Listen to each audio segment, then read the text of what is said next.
The African savannah was quiet that morning, the kind of quiet that comes before everything changes. The sun hadn't yet burned away the mist clinging to the grasslands, and most creatures were still moving carefully through the haze, testing the air for danger. But on the banks of the Zambezi River, a lone warthog named Mwezi was about to discover that the quiet was a lie. Mwezi was old, maybe older than most warthogs ever get to be. His tusks had yellowed with age, and his body carried the scars of a lifetime spent surviving in one of Africa's most brutal territories. He had seen droughts that killed his entire herd. He had escaped hyena claws more times than he could count.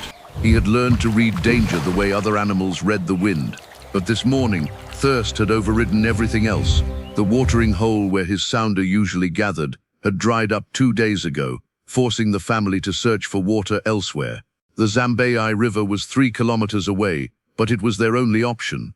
The herd had made the journey together at first, moving through the tall grass in their typical formation, the stronger males at the edges, the young ones protected in the middle. But as they approached the river, Mwezi had fallen behind. His arthritis was acting up again, making each step a negotiation with pain. By the time he reached the riverbank, the rest of the sounder had already drunk and moved on, disappearing into the thicket beyond. Mwezi stood alone on the muddy bank, his grey hide darkened by years of dust and survival.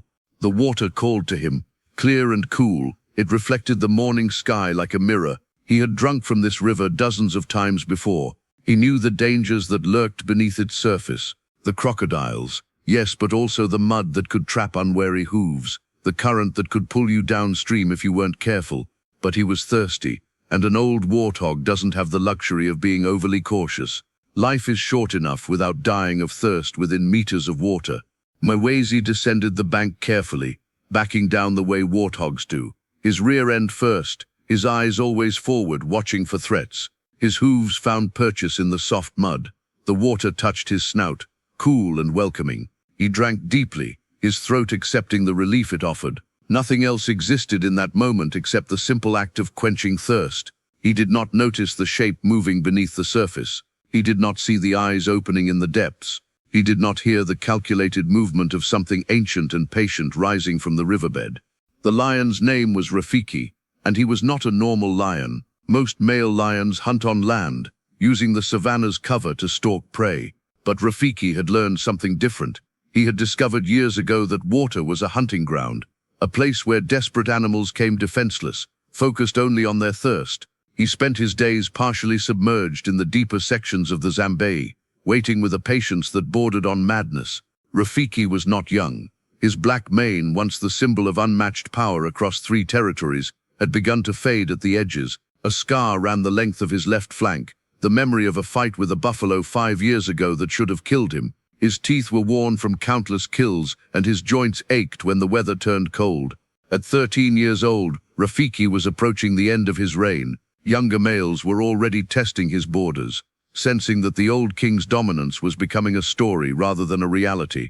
But what Rafiki lacked in youth, he had compensated for with cunning. He had developed techniques that younger lions never would. He understood water in ways they did not. He understood the psychology of thirst, how it made animals careless, how it made them stupid, how it made them his. Mwezi's head snapped up.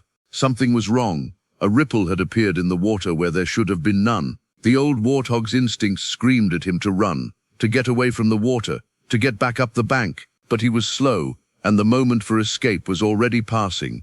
A massive shape erupted from the water like a living explosion. Rafiki's front legs found purchase on the muddy bank in 2 powerful bounds, and before Mwezi could take a single step backward, the lion's jaws closed around the warthog's rear leg. The pain was absolute.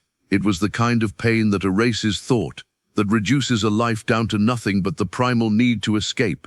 Mwezi screamed, a sound that cut through the morning quiet like a blade, and he began to struggle with the desperate strength that comes from an animal fighting for its survival. His tusks, yellowed with age but still capable, lashed out at Rafiki's face, and the lion felt one tusk scrape along his cheek, drawing blood. But Rafiki had already made his decision. The warthog was his now, and nothing was going to change that. The lion's jaws released just long enough to gain a better grip, then clamped down again, this time with even more force.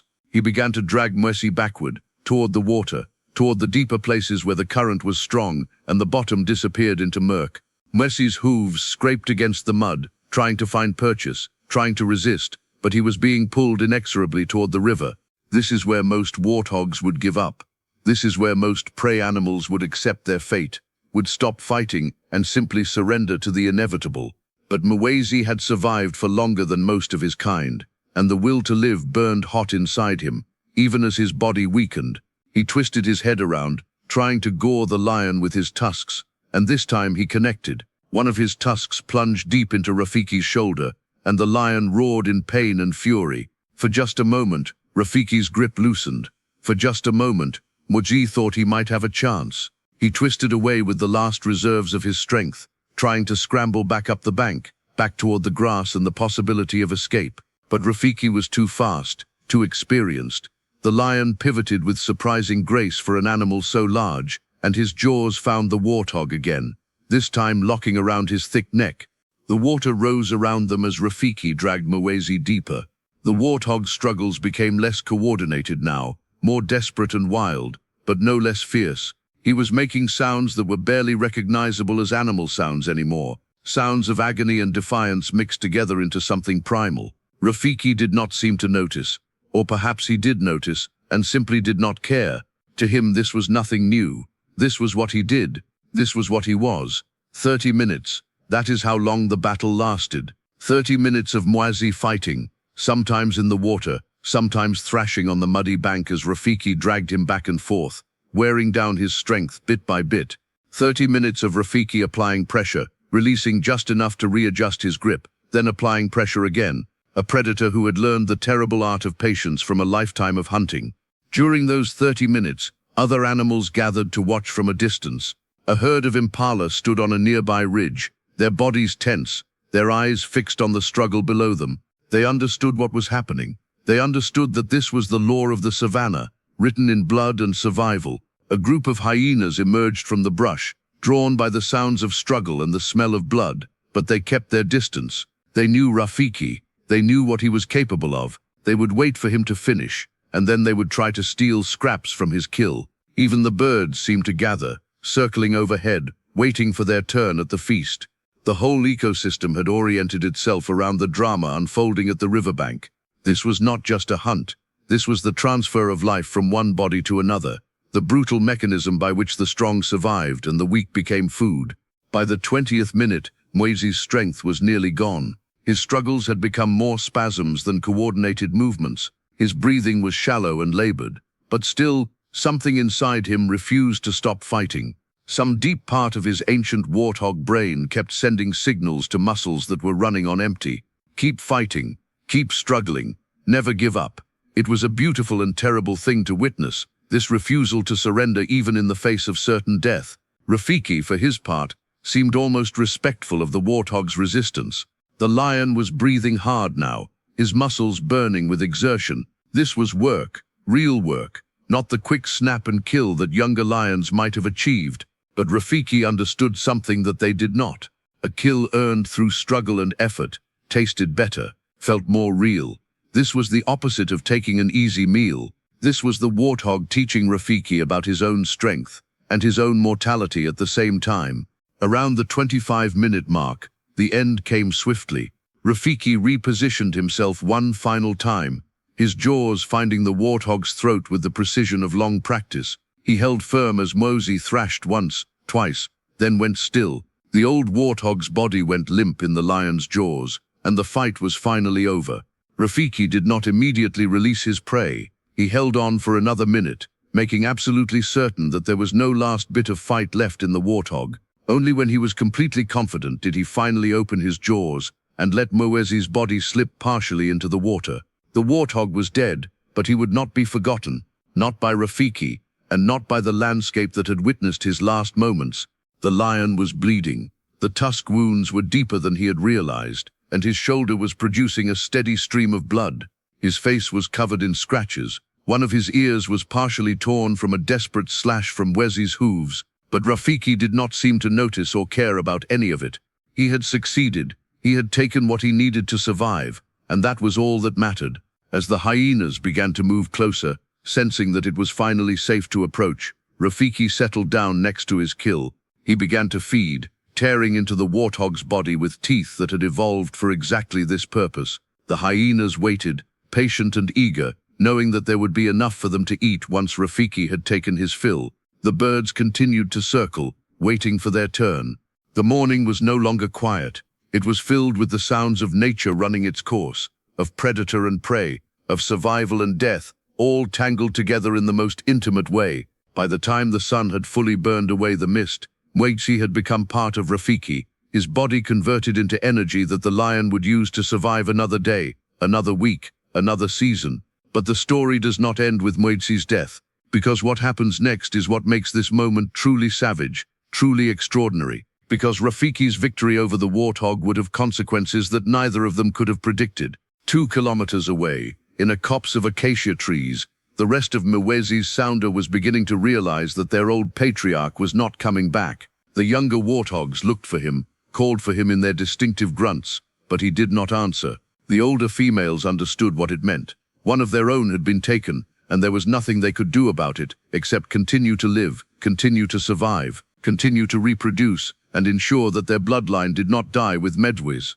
What they did not know was that Rafiki's hunger was not satisfied with one warthog. What they did not know was that the lion had tasted blood and was now in the grip of what hunters call the red rage, that state where the act of hunting becomes almost addictive, where the desire to kill overrides almost all other instincts. Rafiki rested for only a few hours after finishing Mwezi. He drank from the river, washed the blood from his mane and face, and then he did something that surprised even the experienced hyenas who had been watching him for years. He went hunting again, not in the patient, submerged way that he normally hunted at the river, but in the active, aggressive way of a younger lion, moving through the grasslands with the single-minded determination of a predator who has remembered what it feels like to kill. By evening, Rafiki had taken down a young zebra foal that had strayed too far from the herd. By the following morning, he had caught and killed an antelope that had been weakened by an old injury. The lion was on a rampage, driven by something deeper than hunger. It was as if the kill of Mwezi had awakened something in him, had reminded him of who and what he really was, and he could not stop feeding that reminder. For 5 days, Rafiki did not rest properly. He hunted constantly, killing more than he could eat, and his body began to respond. His muscles became leaner and harder. The scar tissue on his shoulder began to heal better, stimulated by the intensive activity. His mane, which had been fading, seemed to grow darker and fuller. It was as if the act of hunting had reversed the slow decline of age. But this activity came at a cost. Other lions in the region began to notice. Rafiki had always been territorial, but the constant roaring and the constant kills meant that word spread quickly through the lion network. There was an old male on the Zambezi, and he was not finished yet. He was still dangerous. He was still a force to be reckoned with. This attention would lead to challenges. This attention would lead to confrontations that Rafiki was not sure he could win. But for now, in this moment, with the taste of fresh blood still in his mouth, Rafiki did not think about the future. He thought only about the present. He thought about what it meant to be alive. He thought about what it meant to be a king, even if his kingdom was slowly slipping away from him. The Zambezi River continued to flow, indifferent to the drama that played out on its banks. The water that had watched Mwezi's final moments would watch countless other dramas in the years to come. Birth and death, struggle and surrender, the endless cycle of life and death that defined the African wilderness. Rafiki's 30-minute battle with the warthog was not unusual in the grand scheme of the savannah. Predators hunt prey. That is simply how the world works. But it was savage in the way that truth is often savage. It was honest in a way that the civilized world rarely allows itself to be. It was a perfect representation of what survival really means when you strip away all the romantic ideas and get down to the raw reality of existence. Because survival is not beautiful. Survival is not clean. Survival is 30 minutes of desperate struggle in muddy water, knowing that you will probably lose but fighting anyway, because the alternative is to simply give up. Survival is having your body torn apart by teeth and claws. Survival is the moment when you understand that you are nothing but food for something bigger and stronger and more relentless than you will ever be. But here is what is truly remarkable about this story. Here is what makes it more than just another predator and prey encounter. It is that both Mwezi and Rafiki played their roles perfectly. The warthog did not surrender. He did not make it easy. He made Rafiki work for every second of those 30 minutes. And Rafiki, despite his age and his declining power, showed the kind of skill and determination that had kept him alive for so long. In a way, it was a moment of mutual respect, the predator acknowledging the courage of the prey acknowledging the skill and the power of the predator, both of them doing exactly what they were born to do, exactly what millions of years of evolution had designed them to do. The other animals that witnessed this moment would carry the memory of it in their own way. The impala would remember that the river is dangerous. The hyenas would remember that even an old Rafiki is not something to challenge directly. The birds would remember that patience always pays off in the savannah. And somewhere in the vast network of animal communication that humans can barely comprehend, the message would spread. There is an old lion at the Zambezi, and he is not finished yet. Days turned into weeks, and Rafiki's killing spree continued. He took down a buffalo calf, something that most lions would not even attempt. He caught 2 more warthogs, both younger and less brave than Wezi, both surrendering far more quickly. He even managed to steal a kill from a passing cheetah, using his size and his mane and his sheer presence to intimidate the smaller cat into abandoning her hard-won meal. But with each kill, something was changing in Rafiki. The intense energy that had driven him since the encounter with Mwezi was beginning to fade. His body was still responding well to the activity, but his mind was growing weary. Hunting is exhausting, and there is a cost to the constant pressure of needing to survive. There is a price for being always alert, always ready, always looking for the next threat and the next opportunity. By the end of the 2nd week, Rafiki had settled back into his more traditional pattern of hunting. He was spending more time in the river, more time resting in the shade, more time simply existing rather than constantly pursuing. But something fundamental had changed. He had proven to himself that he could still do this, that he could still hunt with skill and determination. That age was not the enemy he had thought it was. The wounds that Mwezi had inflicted on him healed quickly, leaving only faint marks on his body. But the scars on his soul were deeper, and they would not fade. Every time Rafiki looked at his reflection in the river, he would remember the 30 minutes he had spent with the old warthog. He would remember what it felt like to struggle and to prevail. And perhaps somewhere in the vast consciousness of the African wilderness, Mwezi's spirit would remember too, would remember the lion that had finally caught him, would remember the struggle and the pain and the final moment when everything went dark, would remember what it meant to be alive and to fight for that life with everything you had. This is what the African savannah teaches. This is the truth that every creature who lives there learns eventually. Life is precious because it is temporary. Life is meaningful because death is always waiting. Life is worth fighting for, even when the odds are impossible, even when you know that you are probably going to lose. Mwezi had lost his battle with Rafiki, but in losing, he had taught the old lion something important. He had reminded Rafiki that he was still alive. He had shown him that age and fading power do not have to mean the end. They can be just another chapter in a story that is still being written, still unfolding, still full of possibility. And that, perhaps, is the most savage thing of all. Not the kill itself, but what comes after. The reminder, the moment of recognition, the knowledge that even in death, even in being consumed, there is a kind of meaning, a kind of purpose, a way of continuing on, transformed into something else, transformed into the strength of another creature, transformed into a memory that will echo through the savannah. For as long as stories are told, the river still flows, Rafiki still hunts, and somewhere in the grasslands, the warthog sounder continues on. One member fewer but still surviving, still living, still part of the great wheel that turns and turns and never stops turning. This is the savage truth of the African wilderness, and if you have made it this far in the story, you understand it now too. What moment in Rafiki's hunt moved you the most? Was it the initial struggle, the moment when Mwezi's tusk found its mark, or the moment when Rafiki finally realized he was facing a worthy opponent? Drop your thoughts in the comments below. I read every single one, and if this story made your heart race and your blood pump with the raw intensity of predator and prey, then subscribe to the channel and hit that notification bell. Every week we bring you more stories from the African wilderness, more tales of survival and struggle, and the amazing animals that live in one of the most brutal and beautiful places on Earth. Because out there in that vast and untamed landscape, life and death are dancing partners, forever locked in an embrace that has continued for millions of years and will continue for millions more.